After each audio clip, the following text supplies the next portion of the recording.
अस्सलाम वालेकुम। मुतालिया पाकिस्तान का 6 चैप्टर है तारीख़ पाकिस्तान। आज हमारा टॉपिक है 1973 के आइन के अहम पहलू। फ़र्स्ट पॉइंट इज़ इफ्तिताहिया। पाकिस्तान में 3 आइन मुतारिफ़ करवाए जा चुके हैं। पहला आइन 1956, दूसरा 1962, थर्ड है 1973 का आइन। इस आइन के तहत ही करारदाद मकासिद को इफ्तिताहिया के तौर पर शामिल किया गया, जिसके मुताबिक हाकमियत अल्लाह ताला की है। अवाम के नुमाइंदे अपने इख्तियारात का इस्तेमाल मुक़द्दस अमानत के तौर पर कुरान और सुन्नत की हदूद के अंदर रहते हुए करेंगे। 1985 में एक तरमीम के ज़रिए इसे 1973 के आइन का बाकायदा हिस्सा बनाया गया। तहरीरी आइन। तहरीरी आइन वेरी इंपॉर्टेंट है, यानी ये आइन लिखा हुआ आइन है, जिसमें पहले आइनों की तरह इसे भी तहरीरी आइन कहा जाता है। इसकी दिफ़ात 280 हैं, इसके हिस्से 12 और गोशवारे 6 हैं। वफाकी आइन। पहले आइनों की तरह 1973 के आइन में भी पाकिस्तान को वफाकी मुमलिकत करार दिया गया। आइन के तहत वफाक पाकिस्तान 4 सूबों, वफाकी दारुल हुकूमत और इससे मुल्हका इलाके, वफाक के ज़र इंतज़ाम कबायली इलाका जात और सूबों से मुल्हका कबायली इलाकों पर मुश्तमिल है। नीम इस्तवार आइन। 1973 का आइन नीम इस्तवार नौइयत का है। इसमें तरमीम का तरीक़ाकार ना ज़्यादा मुश्किल और ना ही ज़्यादा आसान है। कौमी असम्बली और सेनेट की 2/3 अक्सरियत आइन में तरमीम की मिजाज है। कौमी ज़ुबान। 1973 के आइन की रूह से उर्दू पाकिस्तान की कौमी ज़ुबान होगी। 15 साल के अरसे में उर्दू को सरकारी ज़ुबान की हैसियत से राइज करने के इंतज़ामात किए जाएंगे। इस दौरान अंग्रेज़ी ज़ुबान बतौर सरकारी ज़ुबान इस्तेमाल होगी, मगर आज तक ऐसा ना हो सका। इस्लामी आइन। इसे इस्लामी दिफ़ात भी कहा जा सकता है। पाकिस्तान के आइन में मुमलिकत का सरकारी मज़हब इस्लाम करार दिया गया है। सदर और वज़ीर आज़म के लिए मुसलमान होना ज़रूरी है। पाकिस्तान का मुकम्मल नाम इस्लामी जमहूरिया पाकिस्तान है। इस आइन का मकसद शहरियों में इस्लामी तर्ज़ ज़िंदगी को तरवीज और तरक्की देना है। सूद के ख़ात्मे के लिए इक़दामात किए जाएंगे। रियासत ज़कात और औक़ाफ़ को मुनज़्ज़म करने के लिए कोशिश करेगी। आज़ाद खुद मुख्तार अदलिया। 1973 के आइन में भी आज़ाद अदलिया की ज़मानत फ़राहम की गई, यानी अदलिया को आज़ादी दी गई। जजों को माकूल मुआवज़ा और मुलाज़मत का तहफ़्फ़ुज़ दिया गया। अदलिया को इंतज़ामिया से अलग किया गया। जज अपने फ़राइज़ मनसबी किसी खौफ या दबाव से आज़ाद होकर सरअंजाम दे सकते हैं। पार्लिमानी आइन। पार्लिमानी आइन वो आइन होता है जिसमें तमाम इख्तियारात वज़ीर आज़म के पास होते हैं, यानी इख्तियारात का सर चश्मा वज़ीर आज़म होता है। 1973 के आइन के तहत कौमी असम्बली की मियाद 5 साल मुकर्रर की गई। मुल्क में पार्लिमानी निज़ाम राइज किया गया। मुल्क का सरबरा सदर और हुकूमत का सरबरा वज़ीर आज़म होता है। सदर को कौमी असम्बली, सेनेट और 4 सूबाई असम्बलियाँ मुंतखब करती हैं, जबकि वज़ीर आज़म का इंतखाब कौमी असम्बली की अक्सरियत से अमल में आता है। आइन की बालादस्ती। अगर कोई शख्स मौजूदा आइन को गैर कानूनी तरीके से तोड़े या तोड़ने की कोशिश करेगा तो इस पर संगीन गद्दारी के इल्ज़ाम में मुकदमा चलाया जाएगा।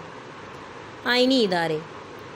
1973 के आइन में मरकज़ी और सूबाई मफादात और मामलात के तहफ़्फ़ुज़ के लिए आइन ने कई दूसरे इदारे भी तश्कील दिए, जिनमें मुश्तरका मफादात की कौंसल, कौमी इक़्तिसादी कौंसल, कौमी मालियाती कमीशन, इलेक्शन कमीशन, वफाकी मोहतसब शामिल हैं।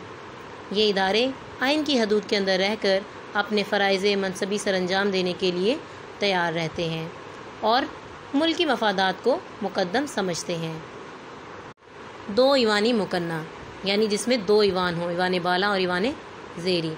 ईवान बाला सेनेट और ईवान ज़ेरी कौमी असम्बली को कहा जाता है। 1973 के आइन के मुताबिक पार्लियामेंट 2 ईवानों पर मुश्तमिल होगी, ईवान बाला सेनेट और ईवान ज़ेरी कौमी असम्बली। सेनेट में सूबों को मसावी नुमाइंदगी दी गई और वो मुस्तकिल ईवान है, जिसकी मियाद 6 साल है। अरकान की तादाद 104 है। कौमी असम्बली 342 अरकान पर मुश्तमिल होती है। पार्लियामेंट, यानी जिसे मजलिस शूरा भी कहा जाता है, इसके कुल मेंबरान की तादाद 446 है। بنیادی حقوق 1973 کے آئین میں شہریوں کو تمام بنیادی حقوق حاصل ہیں۔ پارلیمنٹ اور صوبائی اسمبلیوں کو بنیادی حقوق کے منافی کوئی قانون بنانے کی اجازت نہ ہوگی۔ 1973 کے آئین کے اہم پہلو ویری امپورٹنٹ لانگ کوسچن ہے، بورڈ میں بہت بار آیا ہے اور آپ کی ایکسرسائز میں ایز اے لانگ کوسچن کے طور پر مینشن ہے۔ آپ کو پتہ ہونا چاہیے کہ پاکستان میں 3 آئین متعارف ہوئے ہیں، فرسٹ ون 1956، سیکنڈ 1962 اور تھرڈ ہے 1973 کا آئین جو اس وقت بھی ملک میں لاگو ہے۔ 1985 میں ترمیم کے ذریعے ملک میں 1973 کے آئین کا باقاعدہ حصہ بنایا گیا ہے قرارداد مقاصد کو۔ ویری امپورٹنٹ ہے، MCQs میں آتا ہے کہ 1973 کے آئین کی دفعات کتنی ہیں، حصے اور گوشوارے کتنے ہیں۔ ویری امپورٹنٹ MCQs کے طور پر۔ ویری امپورٹنٹ شارٹ کوسچن ہے، وفاقی آئین سے کیا مراد ہے، بہت امپورٹنٹ ہے، بورڈ میں بہت بار آیا بھی ہے۔ ایز اٹ از آپ نے اس کو اچھے طریقے سے یاد کرنا ہے۔ ہائی لائٹ کریں نیم استوار آئین ایز اے شارٹ کوسچن کے طور پر۔ ہائی لائٹ کر لیں قومی اسمبلی اور سینٹ کی 2/3 اکثریت آئین میں ترمیم کی مجاز ہے، یعنی تبدیلی لانے کا حق رکھتی ہے۔ ویری امپورٹنٹ MCQs کے طور پر بھی یہ آتا ہے۔ قومی زبان 1973 کے آئین کے تحت کوسچن مینشن کر لیں، قومی زبان تحریر کریں، ایز اے شارٹ کوسچن کے طور پر مینشن کر لیں۔ کوسچن مینشن کریں اسلامی آئین سے کیا مراد ہے، یا اسلامی دفعات تحریر کریں۔ ویری امپورٹنٹ ہے، اوقاف کہتے ہیں دولت کو۔ نیکسٹ کوسچن مینشن کریں پارلیمانی آئین سے کیا مراد ہے۔ ویری امپورٹنٹ ہے، ہائی لائٹ کر لیں صدر کو قومی اسمبلی، سینٹ اور 4 صوبائی اسمبلیاں منتخب کرتی ہیں، جبکہ وزیر اعظم کا انتخاب قومی اسمبلی کی اکثریت سے عمل میں لایا جاتا ہے۔ آئینی ادارے کون کون سے ہیں، ویری امپورٹنٹ ہے، ہائی لائٹ کر لیں، پوائنٹس بنا کے آپ انہیں لکھ سکتے ہیں، ان کے نیم آپ سے پوچھے جا سکتے ہیں۔ ویری امپورٹنٹ ہے۔ کوسچن مینشن کریں 2 ایوان مقننہ سے کیا مراد ہے۔ مقننہ کہتے ہیں قانون سازی کرنے کو۔ ایوان بالا سینٹ، ایوان زیری قومی اسمبلی کو کہتے ہیں۔ مستقل ایوان بالا یعنی سینٹ ہے اور اس کی میعاد 6 سال ہے۔ سینٹ کے ارکان کی تعداد 104 ہے، قومی اسمبلی کے 342 ارکان، پارلیمنٹ یعنی مجلس شورا کے کل ممبران کی تعداد 446 ہے۔ ویری امپورٹنٹ MCQs کے طور پر بہت بار آتا ہے۔ یہاں تک ہوتا ہے ہمارا topic complete. Thank you so much, اللہ حافظ۔